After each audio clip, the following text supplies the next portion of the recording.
Yep, I'm gonna get started. Good afternoon, everyone. I'm Tiffany McCoy. I'm a co-executive director with House Our Neighbors, here to talk about a really exciting campaign from a few years ago in Los Angeles. I had the pleasure to meet Roberto a couple of weeks ago at the Housing Oregon Conference and got to learn more about the United to House LA campaign and wanted to highlight that for everyone here in Seattle. Before I turn it over to Laura and Roberto, two organizers with the United to House LA campaign and continued folks working on the implementation of that campaign, just for a little bit of background, in November 2022, 58% of Los Angeles voters approved the United to House Los Angeles ballot measure, ULA, commonly referred to as the mansion tax, to fund affordable and social and shelter and the various other projects. The revenue source at play here is a real estate transfer tax. We do have one of those here in Washington State. There have been efforts to continue to increase that, to make it more progressive for housing options that our friends here will go over. But this is a real estate transfer tax on high dollar real estate transactions that create a permanent and robust revenue source for programs to build affordable housing and to address homelessness. So thank you so much today to Laura and Roberto for being here and talking about this. Laura, I'll go over to you. Let me make sure that you do have the ability to share your screen. You should be able to do that. And then you can get started whenever you are ready.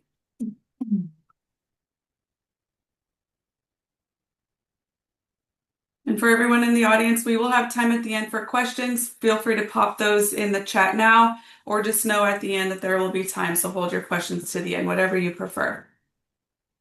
Great, thank you, Tiffany. Hi, everyone. Whoops, let me go back to the beginning of this. Sorry about that. I just have to go up to the top here.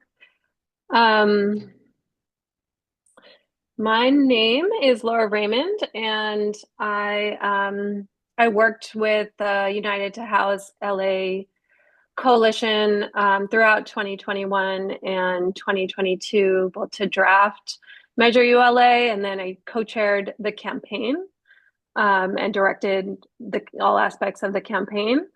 And let me see if I can get this working now. Okay. Can folks see that okay? I don't see anything yet, Laura. Okay. Let's see. How about that?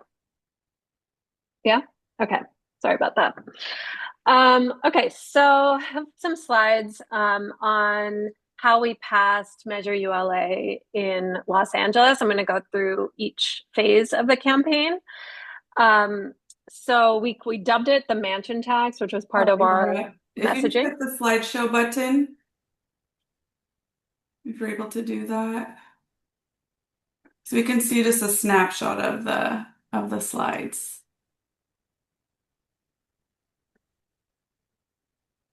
Okay, sorry.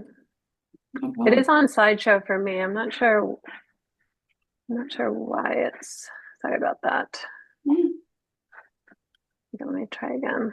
From my experience, you may need to just select specifically the window that you're sharing and then go to the slideshow. I've had that happen a million times. Can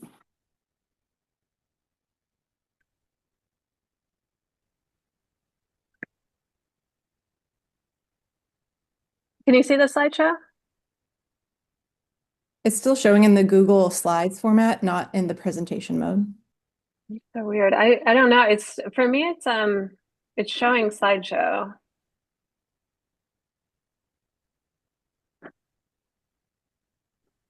Maybe if I send it to you, Tiffany, and you Yeah, try I it. think you already did, Laura. So why don't I grab Okay. that and I'll do it and see if we have more luck on my end. Let me do that right now.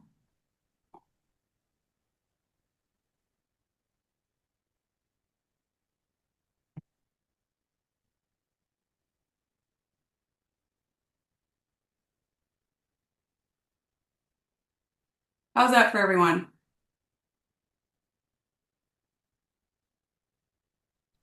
That works for me. Okay, cool. Go right Okay. ahead, Laura. Okay. Sorry about that. Okay, so you can go to the next slide. So just a quick overview on what Measure ULA is. So as Tiffany explained, it's a document transfer tax that applies to all properties over $5 million at the point of sale. So it's a one-time tax. And for our purposes, the really important part is its expenditure plan. So it funds two big components in the city of Los Angeles. 70% of the funding goes to affordable housing, and 30% of the funding goes to renter-focused programs, homelessness prevention programs, as we called them. And the expenditure plan, it's a special tax. So that means that the funding is set aside specifically for the expenditure plan. It can't be spent on other priorities for the city. It doesn't go into the general fund or anything like that. It's specifically for these programs. You can go to the next slide. And I wanted to highlight that the measure really leaned into robust oversight. We, throughout the campaign would note that it included the most robust citizens oversight and transparency in LA city history through establishing a citizens oversight committee with specific expertise on the issues of housing and lived experience. The COC, as we call it, is appointed by the mayor. And then we have an inspector general that reports to the COC. And the COC is responsible for the United to House LA budget, for evaluating the programs, and very importantly, for establishing the program guidelines. And it can revisit the program guidelines as needed. And there's a kind of cycle of evaluation and revisiting the program guidelines built into the COC's work. And again, it's staffed by an inspector general. And, this wasn't really like an afterthought of the measure. Is really central to the measure, and I think central to the campaign as well. And we found and continue to see that for voters, this piece is really critical. To know that there's going to be outside oversight over their tax dollars. Next slide. So how it got started was we started a drafting committee, which held a process among many different coalitions and organizations. In Los Angeles, we have a robust ecosystem of organizations and coalitions working on various aspects of housing. So we have affordable housing developers, tenant rights organizations, community land trusts. And there was ongoing campaigns that, for example, a Right to Counsel coalition that had been leading a Right to Counsel campaign for many years. And so like the funding in Measure ULA for the Right to Counsel was a key priority. So there was like priorities among these coalitions and organizations over years that really kind of fed into the drafting process and the expenditure plan creation. The tax itself is an idea that an organization called Move LA convened an idea around. They kind of had this idea of like, this is a really important moment to approach a tax. And then we had a very separate process underway out of the Healthy LA Coalition, which we had formed during COVID-19, that had been working on budgets, that kind of brought together a lot of these coalition demands from across the housing movement. We also had in California a legal opportunity for a citizens initiative to pass with just 50% plus one of the vote. And so like in this kind of context, we formed this drafting committee, which really it was a small committee, but it represented multiple coalitions and spaces. We also started conversations with the labor movement very early on in this process, as we were working on the draft, really, having unions involved and keeping our labor partners informed of how things were going. You can go to the next slide. And throughout 2021, we focused on this drafting and policy development. Again, it really did come down to having longstanding coalitions involved that detailed a spending plan and designed the programs. Each of those coalitions had processes where they ground truth what was happening in the drafting committee with partners and coalition members and member leaders of their organizations. We also had tax and other policy experts consulted. So of course we worked very closely with legal groups and counsel. And then, as I stated already, community groups were engaging their members around this. And all of that kind of led up to designing and drafting the tax structure, coming up with the program purpose and goals, the expenditure plan, the program design, the oversight committee structure, the labor standards, and other details. So there was a lot of different elements that we were working on. Next slide. Just wanted to kind of give some detail about the labor component of this. So not only does Measure ULA lead to these amazing housing programs and the funding, but it also leads to a lot of construction jobs in the city of Los Angeles. Before ULA, residential construction is mostly performed by unrepresented workers and non-union. So ULA is really an opportunity to grow what is traditionally a non-union sector. We had, over the years in Los Angeles, built trust as a coalition between community groups and the building and construction trades and other unions. It started during a campaign that a lot of us were involved in called Measure JJJ in 2016. And that, this partnership was important for a lot of different reasons, and substantively, the labor jobs are super important. And the trades really did raise a significant amount of campaign funds, including the initial seed money for our signature gathering campaign. Next slide.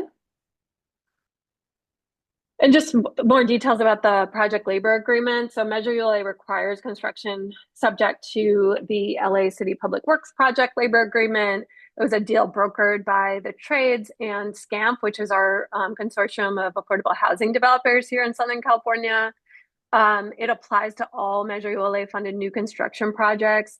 And all projects funded also must be at least 40 units of new construction projects. And has workforce development opportunities, local hire, and other provisions as well. Next slide. Okay, so some tips for implementation is to really think about including your bottom lines in the measure language as much as possible.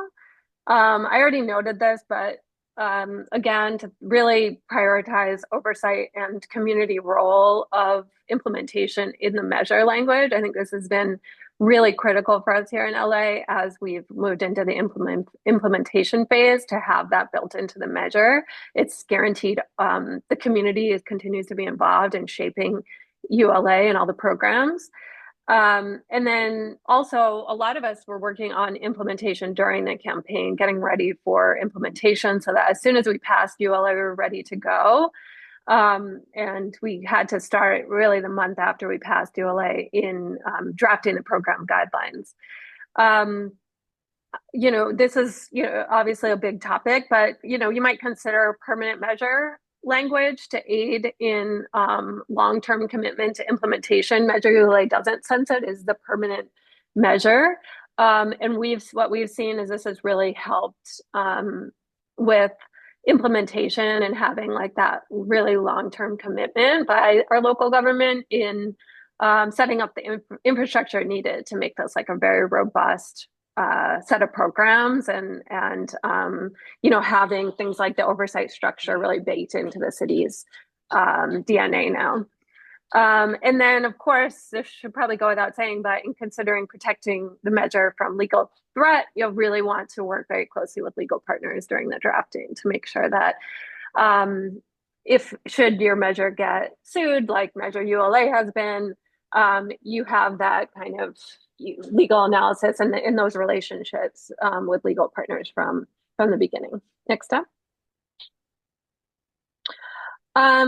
So in terms of developing our message, which I know is always a really important part of these campaign conversations, we did 2 polls to determine our key targets and messaging. And in terms of targets, I mean, anytime working on a campaign like this, as folks know, you have limited resources. You really do have to prioritize where you're spending your campaign money. Our target audience was not our base. We focused on committing folks that we only had soft support with, and moving who was movable in our audience. We did that type of analysis of who wasn't too sure about this, who we needed to move, and we targeted them with our campaign dollars in terms of like the investments in our voter engagement. And then we really utilized our amazing coalitions and the folks in the ULA campaign. We had we found through polling that the most trusted messengers were the tenant and housing groups that were actually our campaign. So and the residents in that were involved in our member organizations, and so they were the most trusted messengers to voters. And so we really trained and supported them as like the campaign messengers. And just know about message discipline is just that, you know, we came up with a small set of key messages, and we really trained everybody talking about the measure on how to just stay focused on that being the message. You know, there's anytime, especially when you have 11 different programs like Measure ULA did, there's a million different things to say, but that can get really confusing to voters if you're talking about everything. So you just want to kind of really hone in on what's going to be the most effective message and stick to that. So we did a lot of kind of message discipline training. Next slide. And this is an example of our brand. Our brand, like we really wanted the campaign to be seen as a community campaign. We wanted our messengers to feel very authentic. And so our spokespeople, like I said, were from the campaign. And this is Scarlett De Leon, who's now the executive director of ACT LA. She was leading our field work for the campaign, and she was one of our key messengers. And so this is a photo of her and her baby. And we talked about, you know, her being a working mom and community organizer, and her concern about the cost of living and how Measure ULA will make things more affordable.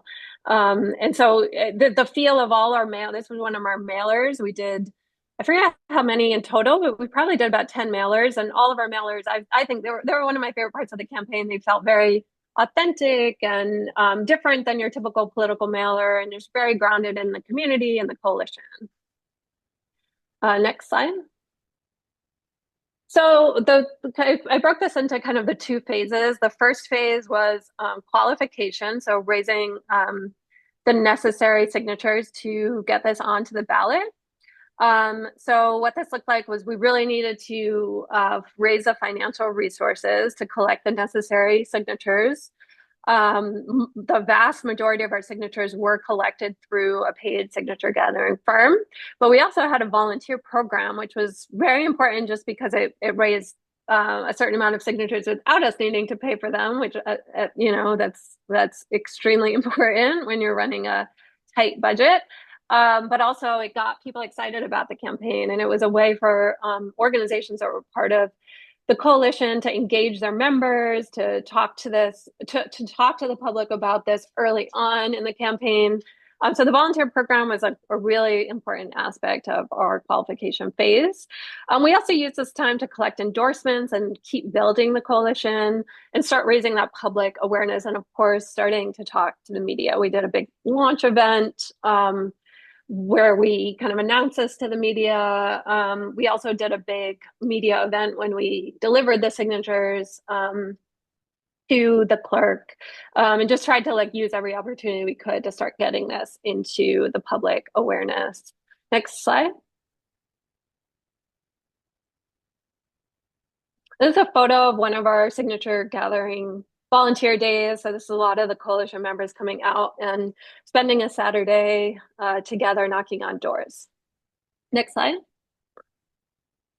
So then we moved, once we got this qualified, so we got it officially placed onto the ballot in June, and then we moved, the election was November. So in August, we really started to kick off all our field activities. So we used June and July to like really plan out the field program. And then in August, we launched the field program through, we had, we actually, as a campaign, gave grants to some of our key members. We had five, we broke it up regionally because LA is an enormous city. And so we had five different regions, and then we had a faith caucus and a labor caucus. And we had leads for each of those regions and caucuses. And they really ran the field program out of those offices. And we were, again, very much focused on target movable audiences. So we did a lot of door knocking and like events in community spaces and things like that. We also invested in digital advertising. We had a communications firm that was working on digital advertising. And then, as I already mentioned, we had a mail program as well, where we were sending mailers out. And then we did a lot of coalition organizing. So we continued to have a really, really robust coalition running all aspects of this. We had a very slim, we only had one campaign staff or campaign manager.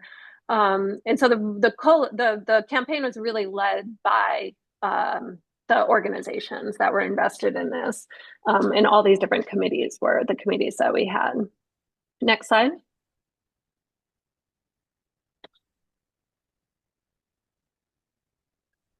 Can you go to the next slide? Sorry, Laura, that's the last slide I'm seeing. Oh, okay. Okay, well, I think I thought I had, sorry, I thought I had one more slide, but like this all led up to election day in November, and we were able to pass this with 58% of the vote and into implementation, which we continue to work very hard on every day. So I'll pass it over to Roberto to go into what that's been looking like. Yeah, thanks, Laura. Yeah, I don't have any slides. I was hoping it would be more of a conversation.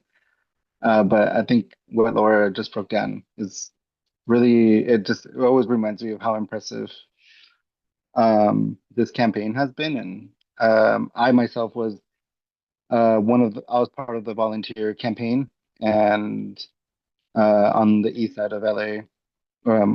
And yeah, I think just in terms of numbers, like with our organization in the volunteer program, I think we were able to recruit like 100 volunteers and knocked like on 1,000 doors, um, or had like a turnout of about 1,000 voters just from like the volunteer program that we had in our organization, and it really was uh, a mix of like experienced, trained like organizers and community members, really passionate and concerned about the housing crisis, like doing the base building because a lot of the folks were also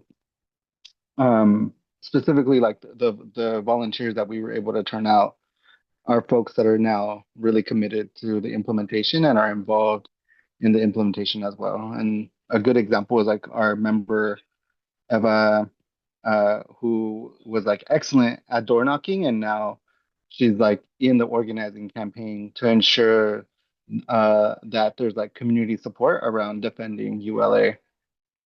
But I'll talk more around the social housing aspect of ULA, which is, I think, something that it really differs in terms of a lot of ballot initiatives, and that 70% of the funds that ULA collects go to housing preservation or new construction of housing.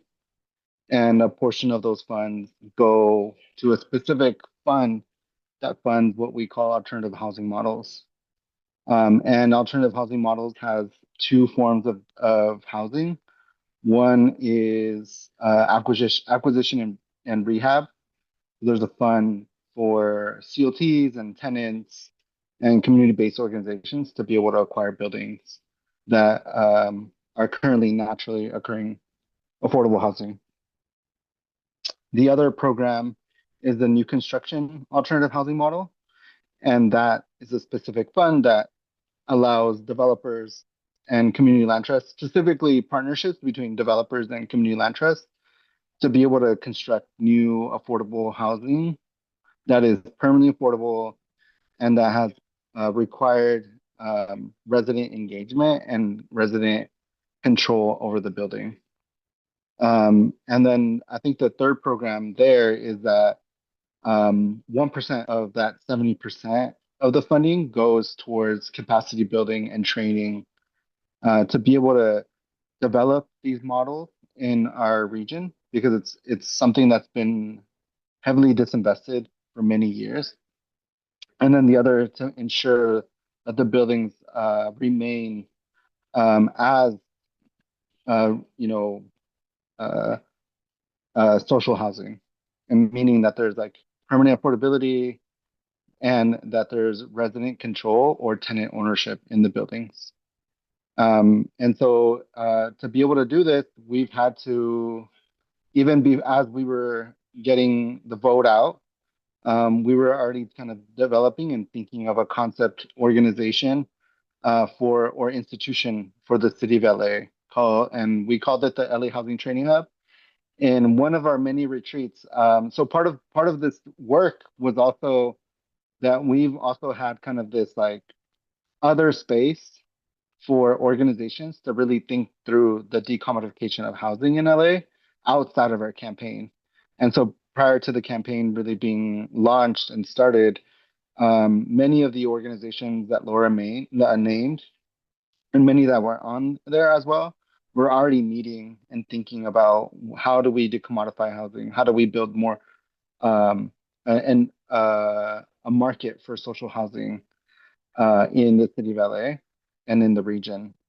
And so, so we as we were thinking through that, we knew that capacity building and training and compliance were really essential in making sure that that social housing survived in the city of LA.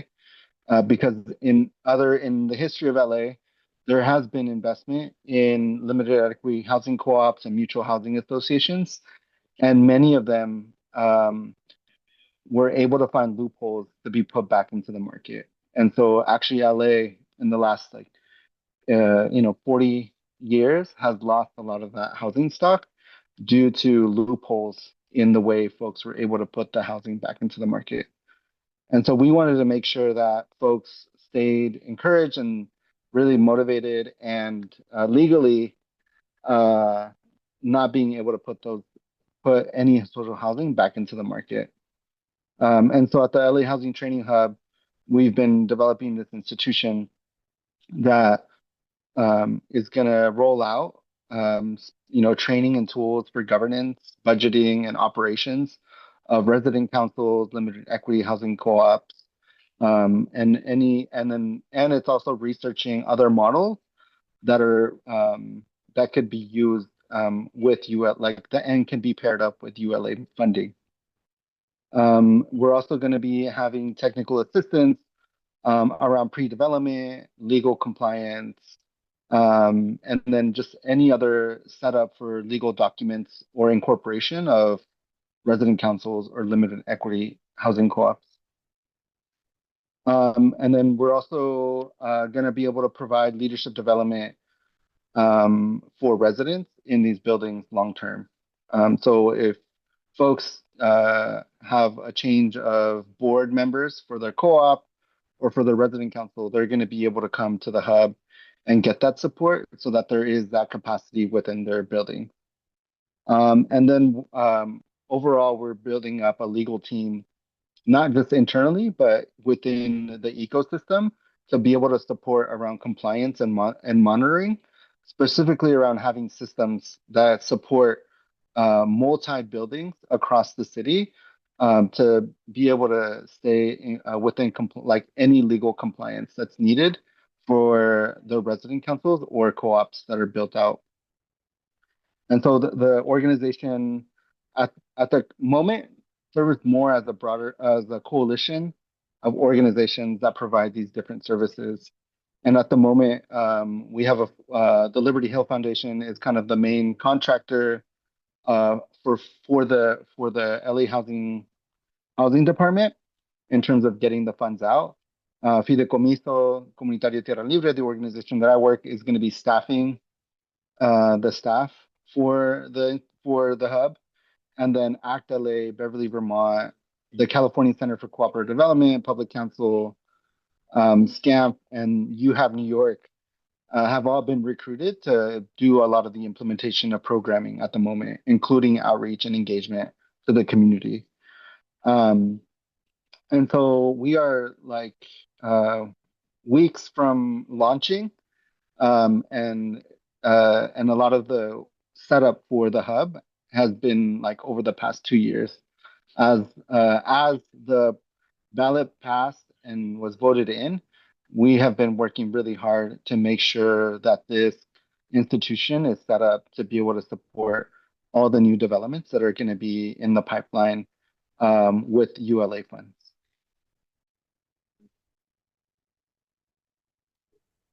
Thanks, Roberto. Yeah.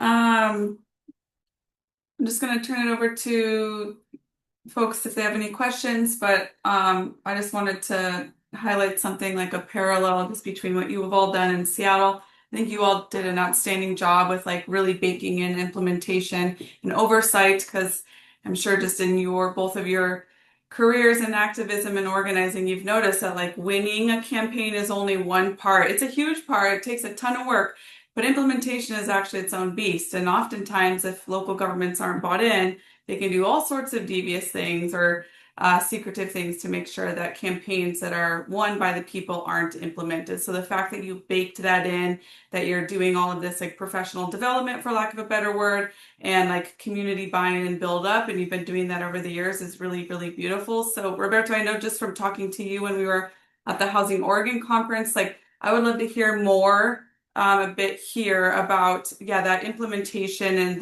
the leadership development that's happening, and how this group of folks and the implementation board will seek to carry out the vision of ULA. So if you could just touch on that a little bit more, because I think it's a really beautiful example of how like community is able to advocate for community.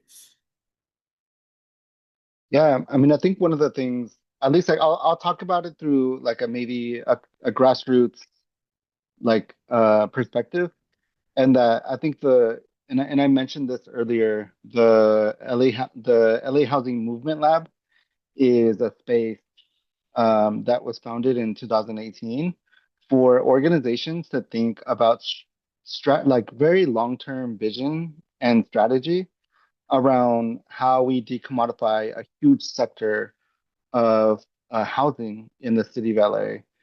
And those spaces were really helpful for us to kind of have long-term vision, but also really think about what are um, like grassroots campaigns that we needed to develop to have wins to get closer to that. And I think in that space, we said we were going to decommodify 20% of LA housing.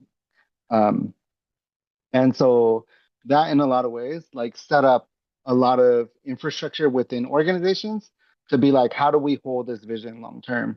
Like, how do we like, and it helped us kind of have a clear sight of like, what are the campaigns that we needed to be working on? And then I think within those organizations, there's been a lot of leadership development on a member basis in terms of like who are the members that are part of our organizations, how do they grow into organizers and not just volunteers, and how do they hold um, this like effort to stay organizing towards the decommodification of housing. And then the other part is like on a staff level, like a lot of us are like since 2018 and maybe even earlier, like 2014, 2015, a lot of us have been a part of like these cohort of campaigns that maybe that Laura mentioned earlier, where we've all been in like battles together. We've all seen losses. We've got like some like a lot of wins too.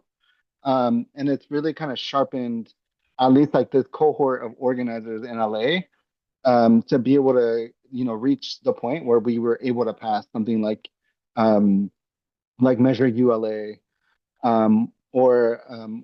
or even like things at a county level that we haven't even mentioned within this within like the ecosystem that we're working in right now.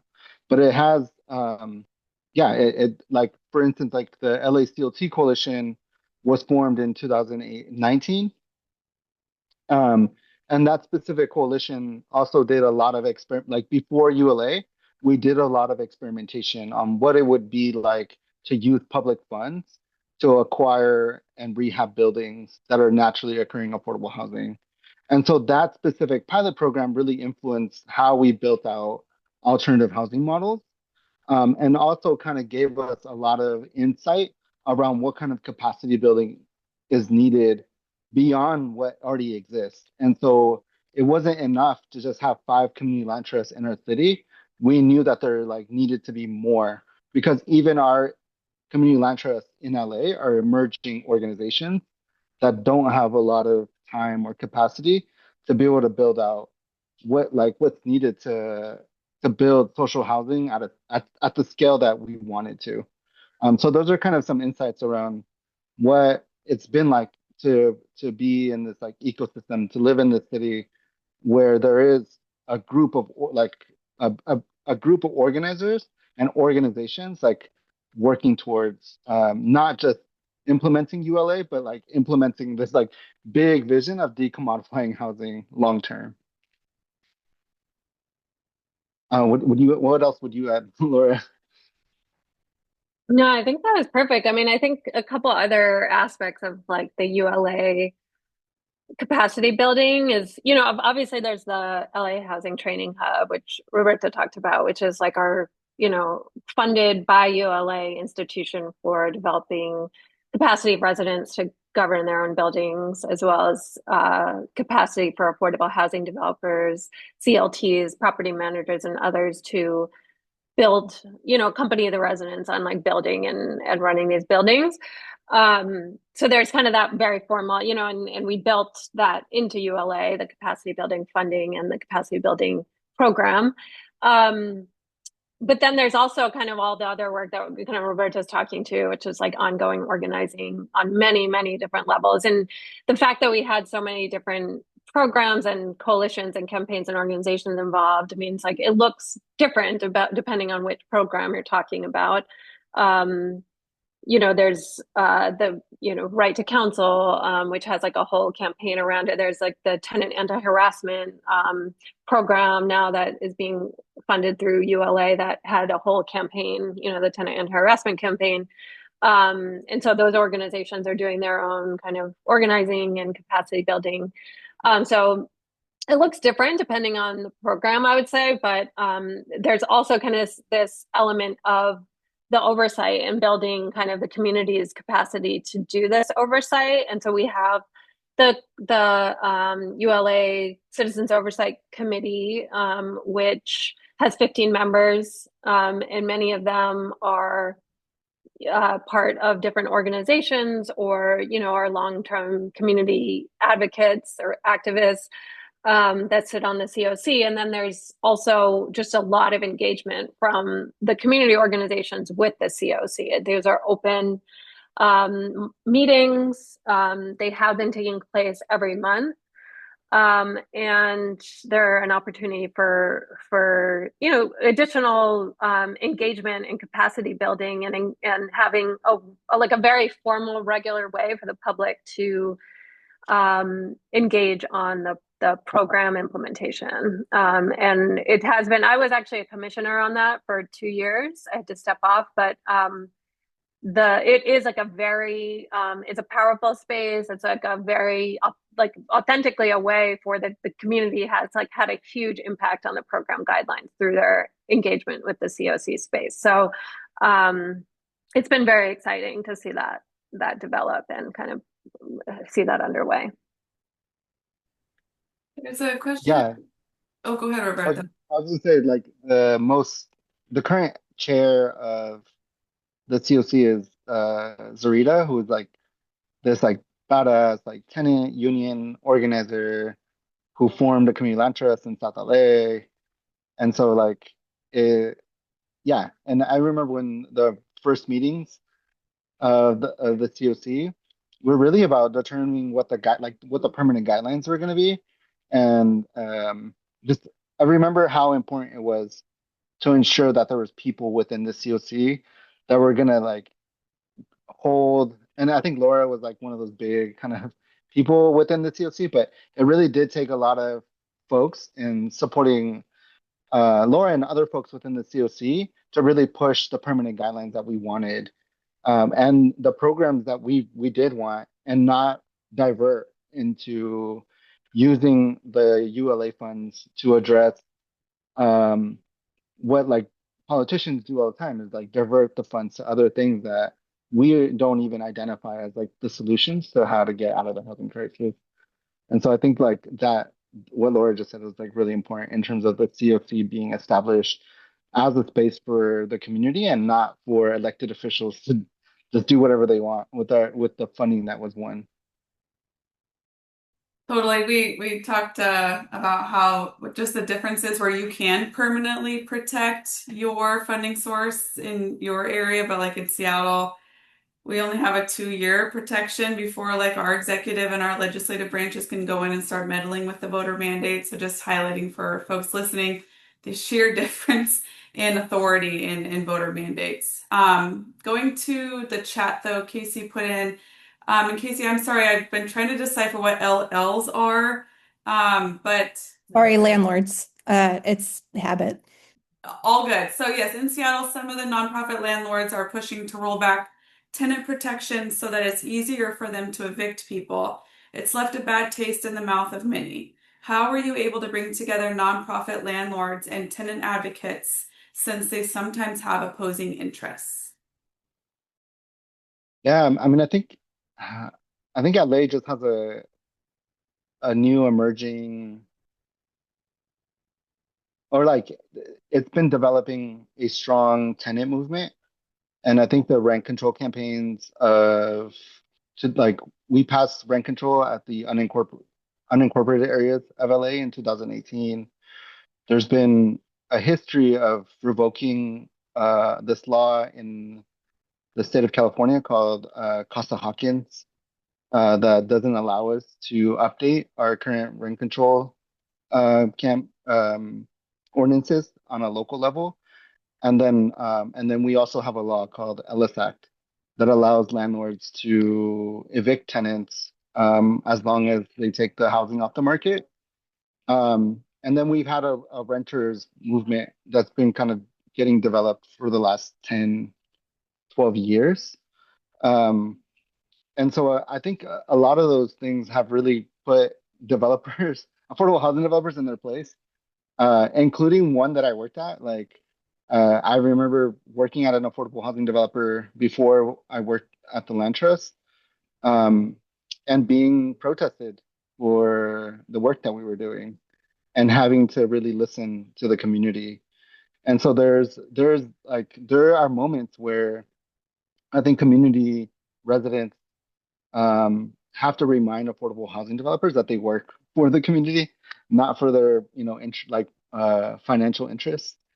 And that they're going to have to learn how to balance these things. And that same affordable housing developer also invested in developing a community land trust, and which is Fideicomiso Comunitario Tierra Libre. But it does require organizing affordable housing developers.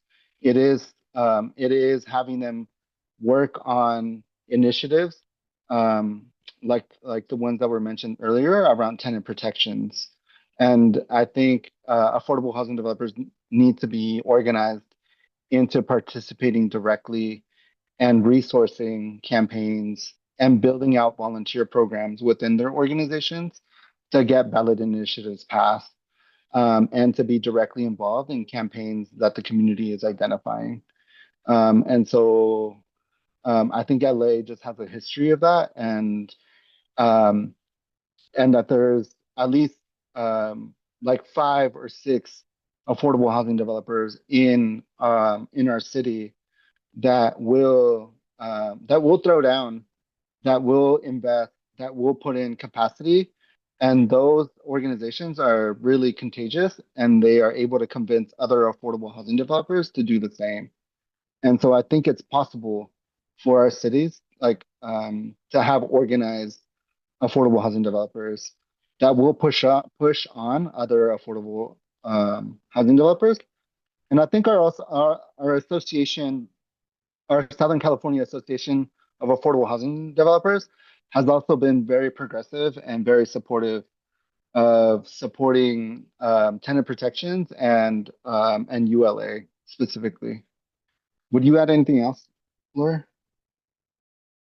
No, I agree. I also would point out that in the expenditure plan in the ballot measure, like where there are the new construction affordable housing programs, there are tenant protections built into that language.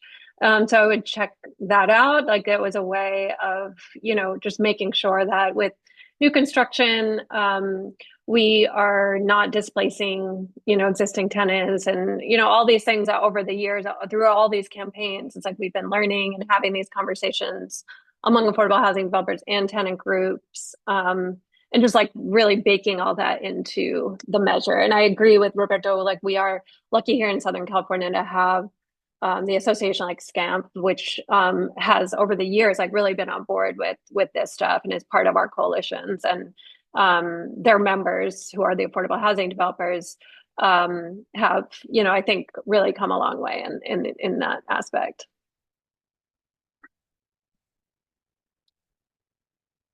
Thanks for shedding light on that. Emily posted in the chat, I'm new to the housing justice movement and have just learned about the idea of bank tenants, example, homeowners with a mortgage. In your campaign and ongoing organizing, has there been an effective role for bank tenants to play? I was actually a bank tenant association organizer when I lived in Springfield, Massachusetts during the foreclosure crisis. Um,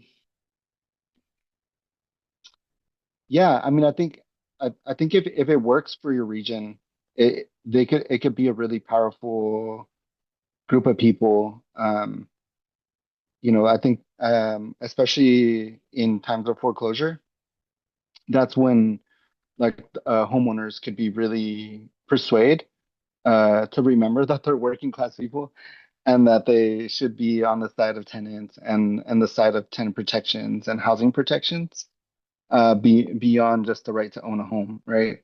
And so I think the Bank Tenant Association is a really important tool in moments of crisis, and it's when one of the hardest constituencies to move towards progressive policies around housing could be moved. And I think we're living one of those right now. And if we start seeing more foreclosure and more of a housing crisis like we saw in 2008, I think the Bank Tenant Association is going to be really key to moving policies. But it really depends on your region, and if it's and you decide whether your organizations decide whether it's like, do you invest in building tenant associations where there's tenants to be able to buy their buildings, or if there's more, foreclosure and eviction for homeowners, and like where do you build that base? Like where do you see building a bigger base that's going to help you move the policies that you need? And I think LA has over the past years really invested in organizing tenants. I have a question for you, Mike. Go ahead, Nasheen. Can y'all hear me? Oh. Sorry, audio issues. Thank you both for being here. Laura, I had a question about your presentation. You had mentioned polls where you figured out, who your target audience was, and I'm just curious what those polls told you about, who you were mainly trying to communicate to, and then what was your message? Yeah, I mean, it's a big question. We knew we needed to have, like, to the last question, I mean, we knew we needed some homeowners on board. And kind of the one big piece of the campaign was making sure people understood that this only applied to properties over $5 million and above. So a couple different things, like, you know, in terms of the base, we from the polling, we knew like renters were on board with this. And that's probably not a big surprise, right? It's like a tax on properties. Renters, you know, just could look at that and be like, this isn't going to affect me, but there's some really great renter programs here. And it was a very easy sell for renters. Here in LA, we are a majority renter population, but but renters tend to vote a lot less than homeowners do. Um, and so we knew we needed Democratic homeowners, especially Latinos were like a very, very important part, Latino women in particular. And so we really looked at like messages that were resonating with them. And one big, big piece of, as I already said, of the puzzle was making sure people understood it wasn't going to apply to them. This was just a tax on properties at the point of sale, one-time tax over 5 million. And as soon as people understood that, they supported it. So that was really our charge. We talked a lot about, you know, this is really going to apply to millionaires and billionaires. A big tagline was "You won't pay." I mean, we just like really leaned into that. And then we didn't talk about all the different programs, which, you know, was kind of challenging it was really exciting for all of us, and all the programs are so important, but we really zeroed in on like a couple of the programs. We talked about, you know, acquiring existing buildings and turning that into housing, which is an idea, especially after COVID, and people are seeing a lot of empty buildings, office buildings and things like that. It's like an idea that just like makes sense to people. Like, yeah, like that makes sense. Let's do it. So that was really popular. The income support program for seniors and people with disabilities is really, really popular. So we just kind of tried to understand which programs were easy for people to understand and popular. And we just talked about those. You know, we didn't try to like list everything. I think those are like a couple of the big learnings. And then, yeah, I'm trying to think. I mean, it was, you know, again, like the messengers. So we really, we understood that the most trusted messengers weren't politicians, but they were our tenant groups and affordable housing developers and anyone working on housing, really. So those were our messengers. We didn't really seek political endorsements, and we didn't have, you know, press conferences with a lot of politicians, any politicians really. We talked to, you know, we had like the leaders of the movement. And that's kind of like how the mailers were and things like that. Thanks. We're just at about time, so just would love to hear from you both. Just like what right now is giving you both hope, and then we'll wrap up here. Yeah, I mean, I think what's giving hope is that we're really close to seeing how the city changes, and like the way people are like there is a generation of people who are going to live in social housing in LA, and I'm going to get to see that. Like I'm going to get to be a part of that. And just yesterday, the applications for the first round of funding for social housing were submitted, and it just makes me think that like in 2 to 3 years, there's going to be residents living in social housing across the city. And so that last night I was just really reflecting on like, wow, like it's really close. Like, and it's something that when I, you know, first started doing housing work in LA, would have just never imagined. And now it's like a reality. Yeah, I mean, I feel the same as Roberto. Like it's such I mean, it's such a heavy time in the country and in the state, you know, and just even in the city, obviously, there's so much here that is so troubling and heavy. And we were able to pass this, and we will have these programs rolling out, and it's such a bright spot. And I think the thing that really gives me hope is just seeing how, yes, this was a lot of work, and like we were able to do it. And like as Roberta said, we like started having our like housing movement lab retreats in 2019, and we were able to like pull a lot together on a relatively short timeline and pass not only Measure ULA, but then in 2 years after that, we passed Measure A in the county, which is more money for social housing and tenant protections and affordable housing. So we've, I think, kind of gone above what we ever thought we were able to do together with passing these and all the implementation and all the work. And so it really does show, like, if you have the long-term vision and the organizing and the commitment of, organizations and funders, and kind of are able to align all of that, you can just really, I mean, the sky's the limit. So it's very hopeful to me that this is really just the beginning, and we're going to do a lot more. Thank you both. Thanks for ending with, your hopes, and that's really beautiful to hear. And just thanks for sharing here all of your lessons learned and your incredible campaign and the continued inspiration that you provide to us here in Seattle. And let's stay in touch. Thank you for being here. Bye, everyone. Thank you. Bye-bye.